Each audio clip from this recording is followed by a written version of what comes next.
This is the Big O Show. This is the Big O Show. All right, Percolator.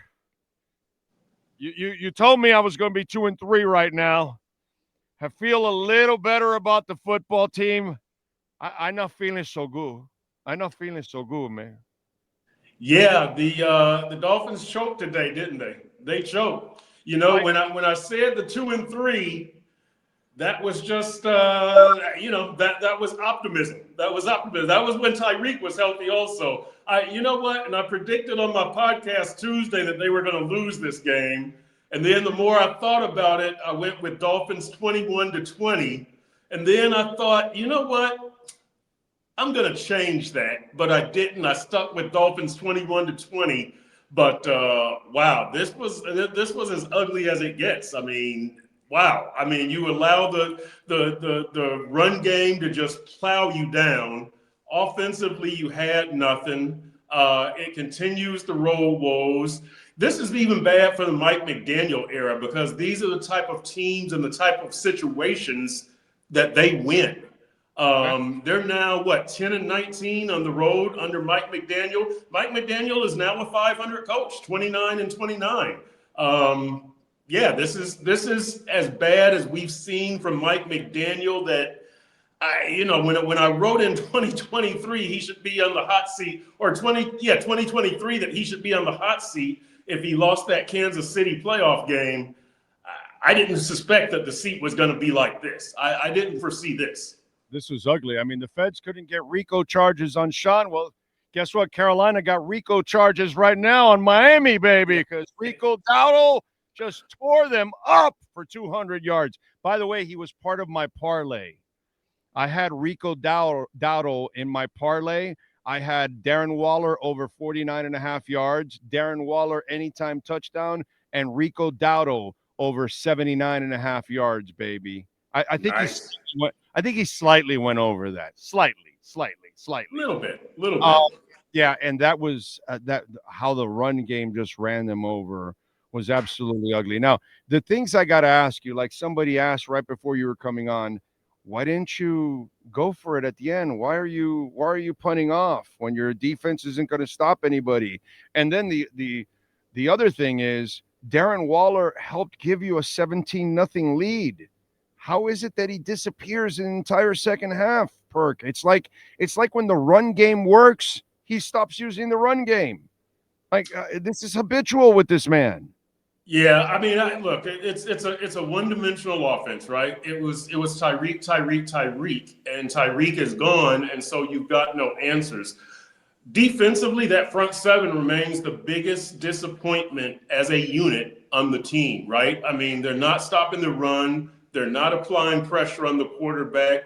They're not forcing turnovers. I know Chubb got that turnover today after Bryce Young inexplicably dropped the ball. But the front seven that's the biggest disappointment and the biggest mystery on this team. And why you don't punt, I don't know, because you weren't going to stop anybody. Even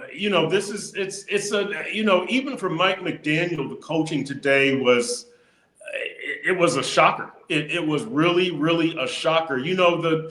I'm not really surprised by a lot of what we saw offensively because, again, you know what I've said about this offense. It's about two things, Tyreek Hill and the threat of Tyreek Hill. And you had some success today with Waller, but they shut that down and you've got no other answers. You've got no run game. Tua to Waddle, that was productive. But, with this offense and with this team, it's about what are you going to do in situational football? And what are you going to, we saw the third downs that choked the life out of the Dolphins in the second half on third down. They couldn't provide enough offense to win this game. I figured even with Tyreek, this offense had problems scoring 3 touchdowns in a game against good opponents. But it usually did that against bad teams. And Carolina is a bad team. And you still struggle to get your 3 touchdowns in the game. So, This is maybe Mike McDaniel's worst loss. This was just bad, and really for me, it's like now we know that Mike McDaniel won't be back next season. It's just a matter of how long does Steve Ross allow him to twist in the breeze. So let me ask you something, because I've been wanting to fire this guy since last year's Indianapolis game. You didn't want to fire him through the 0-3 start. When do you guys on the beat start writing that he should be gone? Because I'm really marveled that not one of the beat writers has said, yeah, this is not going to work anymore. They should move on and at least put somebody else in place for now, because you're not going anywhere with this guy. You know what I mean? So I'd rather at least put the defensive coordinator in there, and then leave Slowick run the defense and let Darrell Bevell run the offense. He comes from a run base type of system. Usually when it was in Minnesota or Seattle, his offenses always were dedicated to the run. So maybe you can see a little bit something different here. Why keep McDaniel around? I don't understand what makes this productive to keep that guy around. I don't know. This is a Steve Ross decision, and look, I had said, but when Tua got the extension, I was against the extension because if this thing didn't work with Tua, you want to be able to just sweep them all out, right? Greer, McDaniel, and Tua. Get them all out. You don't want to strap a new GM with McDaniel or Tua. You don't want to strap a new coach with Greer and Tua. You got to get the broom, not the tweezers. And that's what I've been writing, is that you've got to make a clean sweep. When they made that sweep, that's up to Steve Ross, and with me, the only reason that I said to keep McDaniel around is because you erroneously gave Tua that extension. Tua hadn't proven that he could win big games. Tua hadn't proven that he could stay healthy, but McDaniel is the guy who got the most out of Tua. And if you were going to keep Tua, it made sense to keep McDaniel, because I'm not sure that it's fair to give Tua to a new coach. And McDaniel was going to request that Chris Greer stayed. So with me, it's been an all or nothing thing, that you just can't give a new coach Tua and say, this is your quarterback. You have to do the clean sweep. And hopefully that's what Mike McDaniel does. But to me, it all starts with giving Tua the extension, because if Tua didn't have that extension, I'd have gotten out the broom after last season. Okay, but that's already done. So you're here at this point. Why not just put Weaver in place and see if something changes?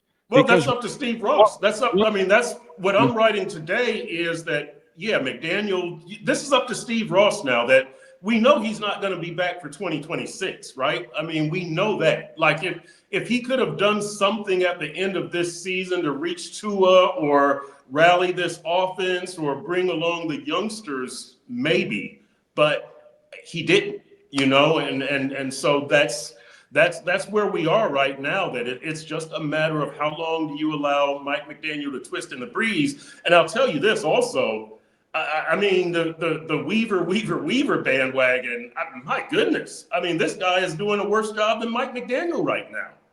Like, I'm not sure that, I think maybe John Embry, the tight ends coach, might be the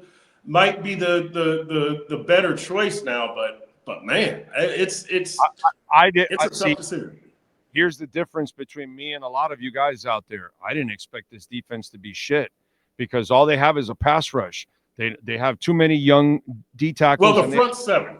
They have no secondary. Right. They have no secondary, and they have too many young defensive tackles next to Sealer. And if you watch the film, dude, they're completely doubling Sealer. They're doing everything to put the defensive tackles in positions to make the plays, and they can't, because they're not ready yet at this point. And defensive tackles sometimes take a while. So I kind of expected this. Plus, that secondary, there is no secondary, dude. Outside of Minka, there's nobody there, man. So it's just like, to me, I never really expected. And I still think the defense will play better, but it'll be in the second half when Weaver has time to kind of figure it out. Just like last year. They started like shit. He had no pass rush. And he figured it out by the end of the year that they were playing at least half decent defense. And I think he'll do the same thing with the patchwork, but it takes a while to get this going. And by the time he gets it going, your season's over anyways. See, that's where I kind of differ from a lot of people. I didn't expect shit from this season, dude. I saw that roster, and that roster was too thin. Plus, that's a terrible coach. You needed a real special coach to lift this roster to a playoff spot, and that's not the guy to do it. This is just not the guy.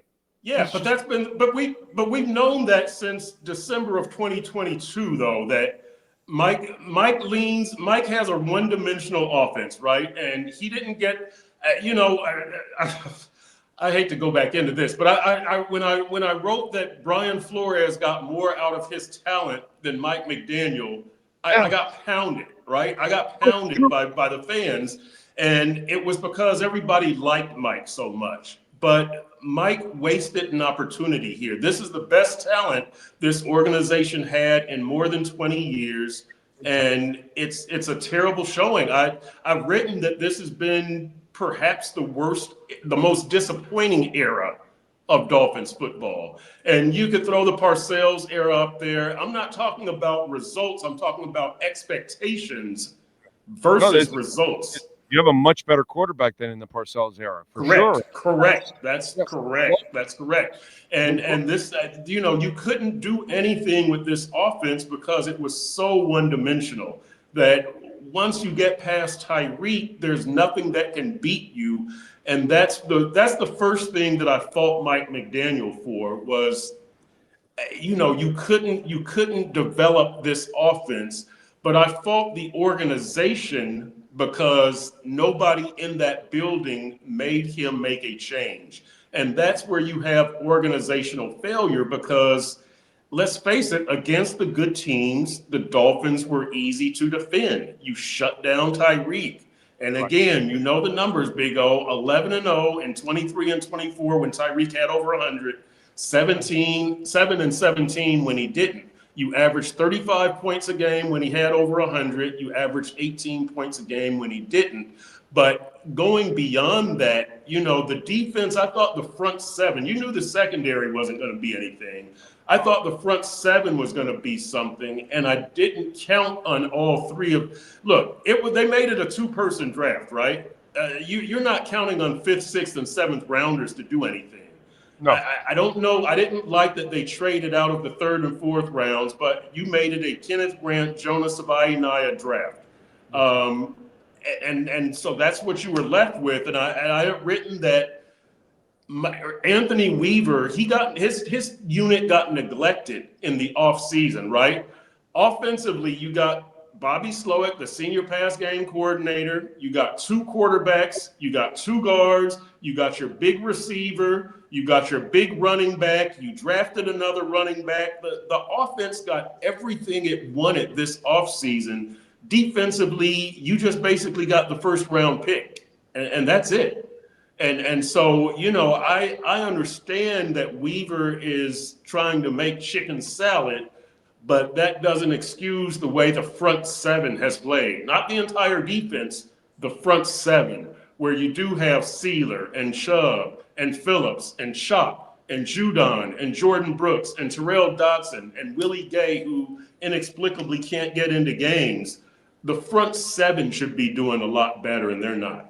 Yeah, no, with their defensive tackles, they lack a little punch there next to Sealer. That's the part that's been a hole in that front seven. Yep. They are getting sacks. Actually, the pass rushers are getting sacks. And to that, by the way, I say Chubb has done a really nice job because I've been talking for about 6 months now that Tyreek and Chubb will be traded in the deadline. Well, Tyreek, forget it now that he got injured, but Chubb is definitely boosting that trade value, my brother, because they're going nowhere. And if you're the Dolphins, you already started stockpiling picks for the future. I would imagine that Chubb is going to be the guy that's going to be moved in the trade deadline. Boy, maybe. I just don't see much from Chubb. I mean, none of his sacks have been impactful sacks. I mean, he's kind of had a couple of guys run into him. Chubb has been okay. He's been better than Jalen Phillips, but I don't think that anybody on that front seven has been impactful. None of them. Not Benito Jones, not Shop, not Chubb, not Jordan Brooks and Terrell Dodson are getting their tackles like 5 and 6 yards beyond the line of scrimmage. The front seven has been a huge, huge disappointment for me. That's where you had so much of your veteran talent. I think Chubb at least has kind of been good for them overall and good for his trade value, because I think you'll be able to move something like that during the trade deadline to try to end up getting a pick. All right, so you don't believe that there's going to be a change made when they get back home? I don't know. I don't know what Steve Ross is thinking now. He put out the statement before that, or he put out word that he was going to be patient, but I don't know how you get the players to buy in now. And that's the thing that I think we're going to start seeing. And I know post game Mike McDaniel talked about he didn't see any fracturing on the sideline. These dudes are not going to look at him in the same way. Before it was just kind of, look, these players are always going to like Mike McDaniel. They're not going to have any faith in his words anymore because you're 1-7 and you shouldn't be 1-7. I mean, you could argue that you should have beaten the New England Patriots. They're not going to end up being a good team this year. You could definitely argue you should have beaten Carolina. They're not going to end up being a good team this year. You had to hang on to beat the Jets. They're not going to end up being a good team this year. And so players can see this. They're always going to like Mike. And to a certain extent, they're always going to respect Mike. But I think when the players look around that locker room, and they say in the last 18 months, the guys that we have seen leave this team for one reason or another, right? Christian Wilkins, Rob Hunt, Tyreek Hill, Jalen Ramsey, Calais Campbell, Teron Armstead, and they're going to go, we couldn't even win a playoff game, and now we're going to believe that this guy is going to lead us somewhere?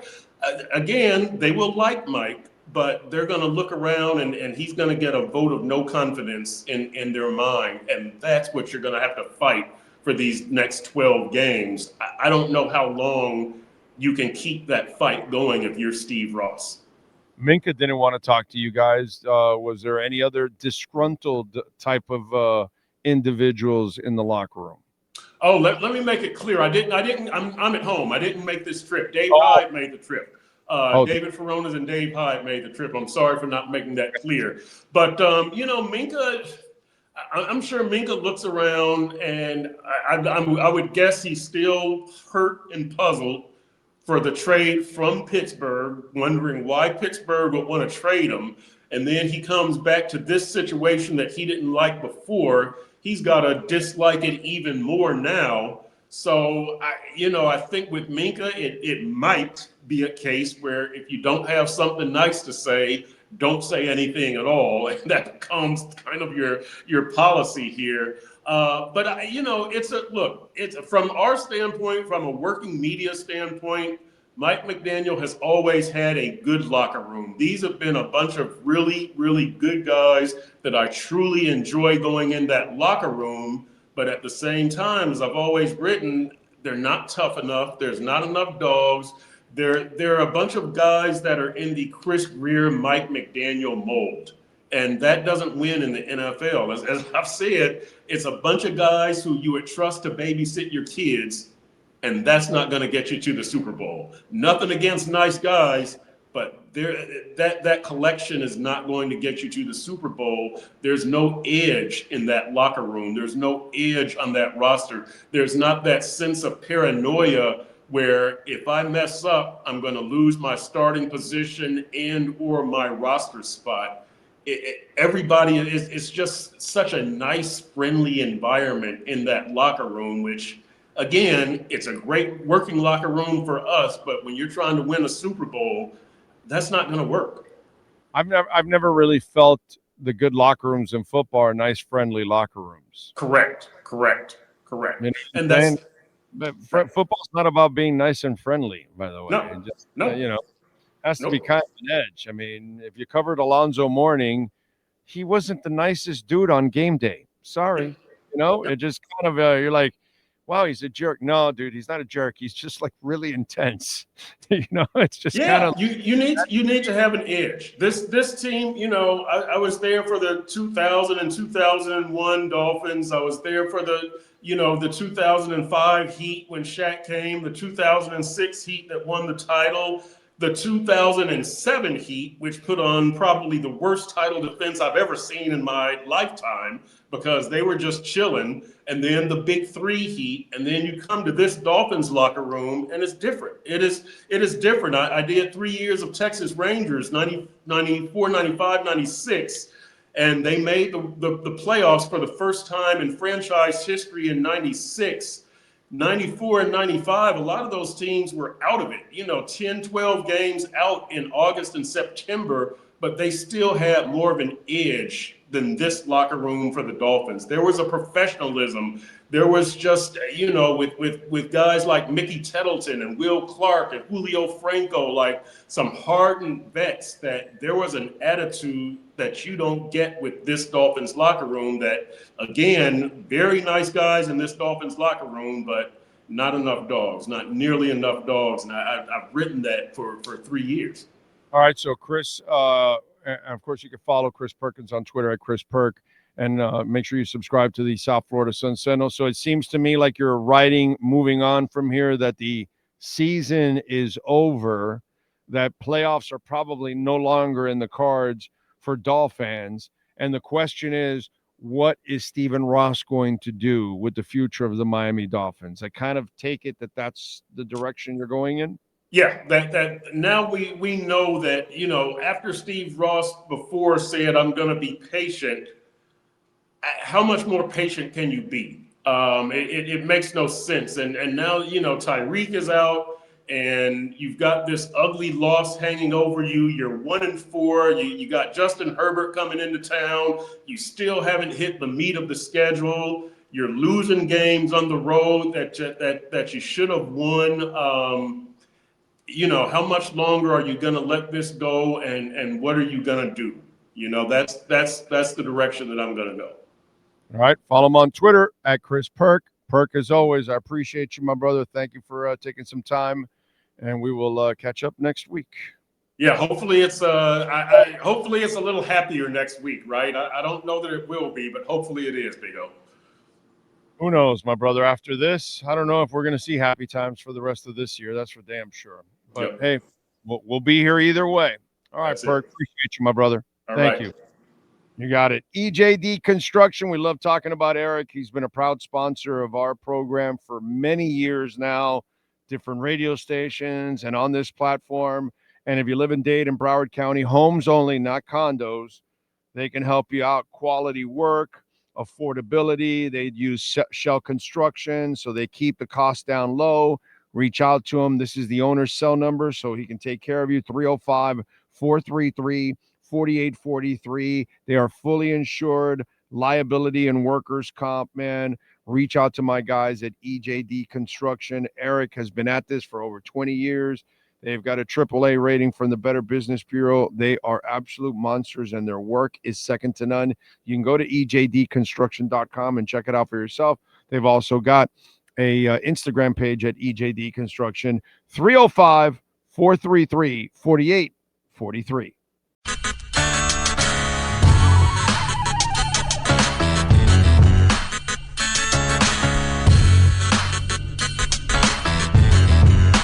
This is the Big O Show. This is the Big O Show.